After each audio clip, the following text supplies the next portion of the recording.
আওয়ামী লীগ আবার ফিরবে, সেটাও আবার ভয়ঙ্কর রূপে, জানিয়ে দেশ জুড়ে শুরু হয়েছে ব্যাপক আলোচনা সমালোচনা। কিন্তু সত্যি কি দেশের রাজনীতিতে কামব্যাক করতে পারবে আওয়ামী লীগ? পারলেও কিভাবে? বিস্তারিত থাকছে আরিফ হাসানের প্রতিবেদনে।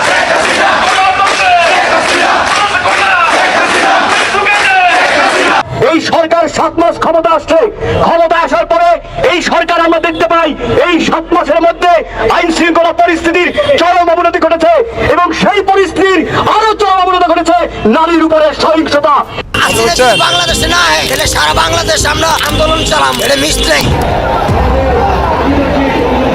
আমরা ছাত্র জনতা স্পষ্ট ভাবে বলে দিতে চাই, আমরা রক্ত দিতে শিখে গিয়েছি, আমরা কিন্তু বুলেটের ভয় পাই না। ক্ষমতাচ্যুত প্রধানমন্ত্রী শেখ হাসিনা আবারও নতুন রূপে ভয়ঙ্করভাবে ফিরতে চলেছে রাজনীতিতে। ইতিমধ্যে দেশের বিভিন্ন সংবাদ মাধ্যমে উঠে এসেছে ক্ষমতা ছাড়তে বাধ্য করা হয়েছিল তাকে। দেশে দুর্নীতি, চাঁদাবাজি, জননিরাপত্তা সহ নারী ধর্ষণের মতো এই সহিংসতায় বরংবারই সকলকে মনে করিয়ে দিচ্ছে শেখ হাসিনাই দেশে উপযুক্ত প্রধানমন্ত্রী ছিলেন।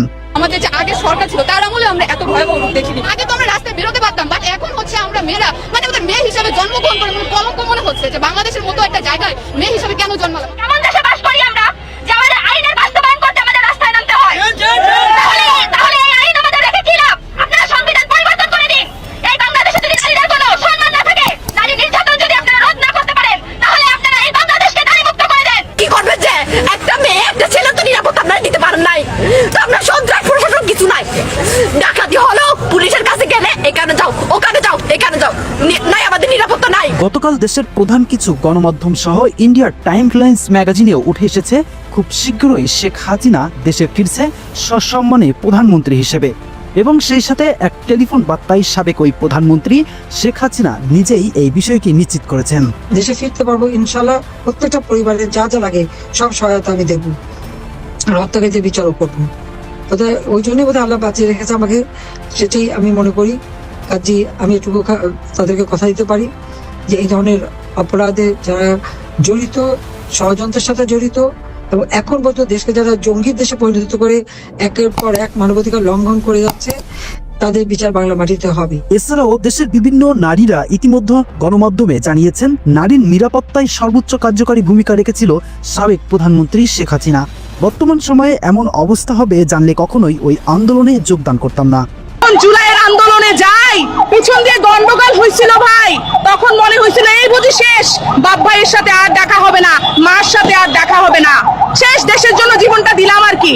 কিন্তু যখন বেঁচে ফিরলাম, মায়ের চোখের দিকে তাকাই বলছিলাম আমার মাতৃভাষা, আমার বাংলাদেশ, আমার মাকে হয়তোবা নতুন করে সাজাবো, নতুন দৃষ্টিকোণ থেকে দেখবো, নতুন বাংলাদেশকে দেখবো। হ্যাঁ, আপনারা আমাদেরকে নতুন বাংলাদেশ উপহার দিছেন। সন্ধ্যার পরে কোনো পুরুষ মানুষ ছাড়া আমরা বের হইতে পারি না, 2000 টাকার বেশি সাথে রাখতে পারি না, হাজার হাজার চিন্তায় উপহার দিছেন, অনেক অনেক ডাকাতি উপহার দিছেন, অনেক অনেক লাশ উপহার দিছেন নতুন বাংলাদেশে। এটা যদি জুলাই মাসে জানতাম, আমি অন্তত এই স্বাধীনতা। এছাড়াও এদিকে নারীর সহিংসতা ও ধর্ষণ নিপীড়ন সহ সকল কর্মকাণ্ডের জন্য বর্তমান সময়ে অন্তর্বর্তীকালীন সরকারকে দায়ী করে এই সরকারকে খুব শীঘ্রই সসম্মানে দেশ ছাড়তে অথবা পদত্যাগ করতে বলা হয়েছে। বাংলা ছাত্র সমাজ হাসিনাকে সরিয়েছিল, কোনো ভয় পাই নাই। বুকের রাজা, বুকের তাজা রক্ত ঢেলে দিয়ে আমরা এই দেশকে ফ্যাসিবাদ মুক্ত করেছি। আপনাদের সরাতে আমাদের 24 মিনিট সময় লাগবে না। আমরা 24 ঘন্টা সময় দিলাম। এই 24 ঘন্টা এখান থেকে যে আন্দোলনের সূচনা, এই 24 ঘন্টার মধ্যে পদত্যাগ না করলে সারা বাংলাদেশের প্রত্যেকটি ছাত্র সমাজ রাজপথে নেমে এসে সারা বাংলাদেশ ব্লকেট করে তাকে পদত্যাগ করতে বাধ্য করাবো। এটা যদি আমাদের রক্ত দিতে হয়, রক্ত দিব।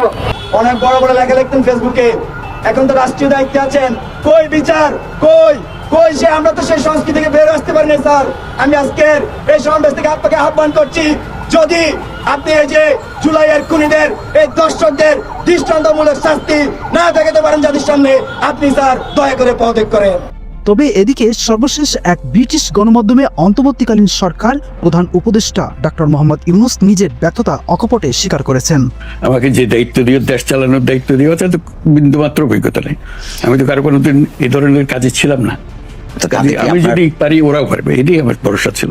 আপনার তাদের পারফরমেন্স নিয়ে আপনার কেমন? আমার নিজের পারফরমেন্স নিয়ে আমার সন্দেহ, ওদের পারফরমেন্স নিয়ে কি জিজ্ঞেস করবো? কিন্তু আপনারটা তো অন্যরা বলবে। আমি বলবো, আমি দেখছি তো। আপনি কি আপনার পারফরমেন্স নিয়ে সন্তুষ্ট? না, বলছি যে আমার তো সেই কোয়ালিটি নাই যে করার জন্য যেটুকু দরকার ওটুকু নাই। যতটুকু সাধ্য মতো করি, যদি লেগে যেত ভালো, না হলে আমাদের কপাল খারাপ। প্রিয় দর্শক, দেশের এই অস্থিতিশীলতা, প্রশাসনের এই দুরবস্থা, জননিরাপত্তার ঘাটতি, চাঁদাবাজি ও সন্ত্রাসী রুখে দিতে আসলে কি সাবেক প্রধানমন্ত্রী শেখ হাসিনাকে প্রয়োজন বলে আপনি মনে করেন? তা অবশ্যই জানাতে ভুলবেন না। সাথে আছি শেখ হৃদয়, এস নিউজ 24 Ace।